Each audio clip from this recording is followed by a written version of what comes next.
you can join. Rainbow for Girls does not. Okay. Any girl that under the age of 20 can join that. Okay, and then I forgot the other organization. What was that? Evening Star. Yeah, or Eastern Star. I'm sorry. Right, Eastern Star. Do they need to have a husband or a father involved in Masons to be? Yes. Okay. Yeah, in fact, So it goes a it's lot only farther Rainbow than that. Girls. Grandfather, uncle, and Oh, great so uncle. it could be, well, like my great-grandfather was a Mason. Would I be able to be an Eastern? Yes, you could. Okay. I have a petition out in the car if you want. Well, and I got to admit, I've heard of the Masons. When I was working and living down in Salt Lake, you'd see the big, I guess they call it a temple, or what? Yes. It is called Masonic Temple, and there was always something happening there. Mm-hmm. But it was, for me, no one talked about what happened. I just thought it was like a civics group or something, like some that we get the Lions, the Rotary, and all that. But it's not the same. Not even close. I mean, No. if you get to understand, from what I understand. No, it's a private organization, Right, but right. it's not secret. And that's one of the distinctions we like to make, because for so long, as you referenced earlier, it has been called a secret society or secret organization, and it's really not. There's a lot of organizations, whether it's religious, fraternal, Greek societies, or Greek Right. fraternals, that require privacy. They don't let anybody in Right. until you go through either a ritual or at least pay money. So we're not so much different than they are. But Masons, I think, because we're the largest, oldest fraternity, receives a lot of criticism. And let's face it, through any organization, you're going to find radicals that draw the attention, or incidents that draw attention, negatively or positively. Right. I can't think of any offhand that I know that don't have at least some incidents wrapped around them that causes them some negative publicity. Right. Well, and it's because you've got people involved. Well, and I was just going to point out, no matter how perfect or ideal the fraternity is, or any organization it is, people are still people. And some of the more radical thinkers against Masonry like to take those extremes and use it to their own advantage. And that's one of the good things about some of the more recent books that have come out, because they'll talk about them plainly. There's another book called Freemasonry for Dummies that's parallel to this one, and they both use incidents that are negative to show what is and isn't true. And they'll point out whether there's enough evidence to actually say if it is based on fact. Okay. And so I would urge people to look at some of these newer publications, both by Masons. Now, the three that I have here, another one that I have is called American Freemasons. You can just show that up here. Okay. And then The Freemasons. Oh. This one. Okay. They're all written by Masons. Okay. Now, some of these others, and I just read about one this morning by Jason Ridley called The Freemasons. He is not a Mason. Another one is John J. Robinson, who eventually became a Mason, but when he started writing, he was not. And so they're probably the two best books that I can refer you to that are at least essentially are initiated by non-Masons. Okay. Now, and then you have the Masons, but the Shriners are part of your organization too. They are bodies. Okay, and my mom mentioned that there's even another one. Is that correct? Well, now there's York Rite and Scottish Rite. Is that what you're referring to? That might be. I mean, she was going through this list, and I started getting lost after a while because she grew up with my grandparents, and so she helped my mom, or my great grandmother, who was an Eastern Star.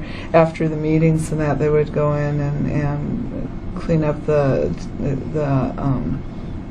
Mason temple and that. So it was ready for the next meeting and that.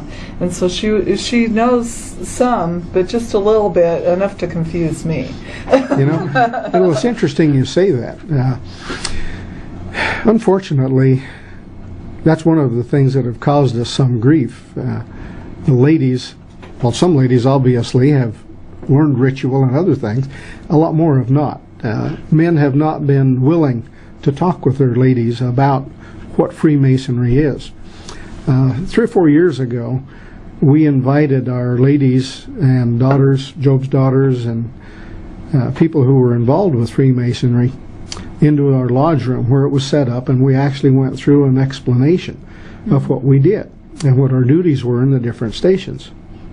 One of the ladies there, whose husband had been dead for 20 years or so, remarked afterward that she said, if I would have known at the time what you've just explained to me, I would have been a lot more supportive. And she was a member of Eastern Star, of Social Order of Beauseant, and probably some other lady organizations.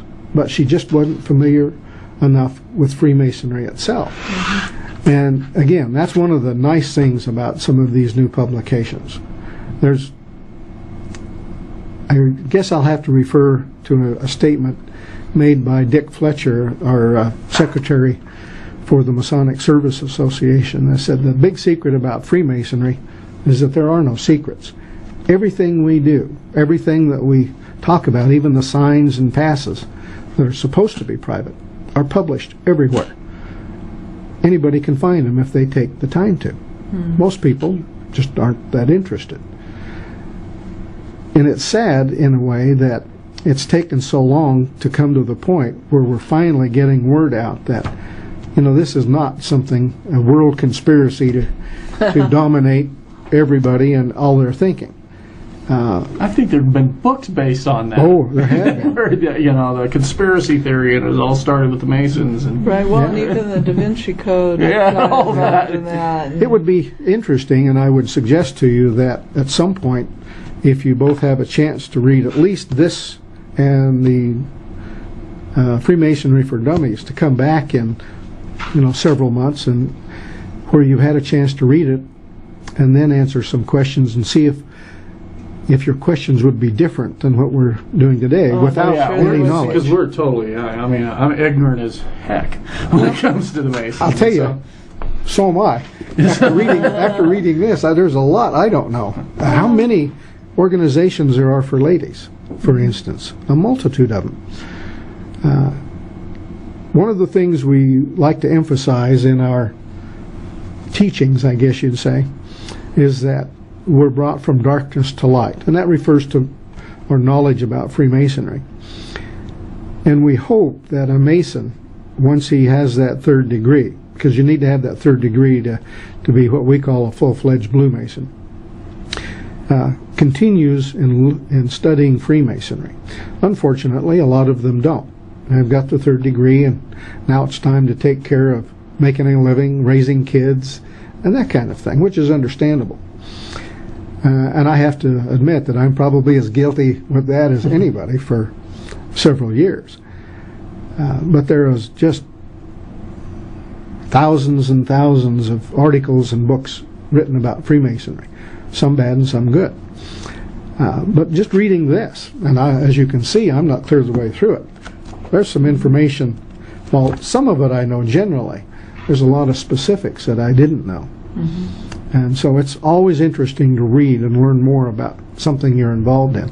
Right. Well, and since Masonry, the Freemasons have been around for a long time, has the purpose, I'm sure it's changed, but how is it, compared to the older times that you're reading about, and the purpose of the Masonry today, and Freemasons, has it changed drastically, or is the goal still the same? Well, depends on how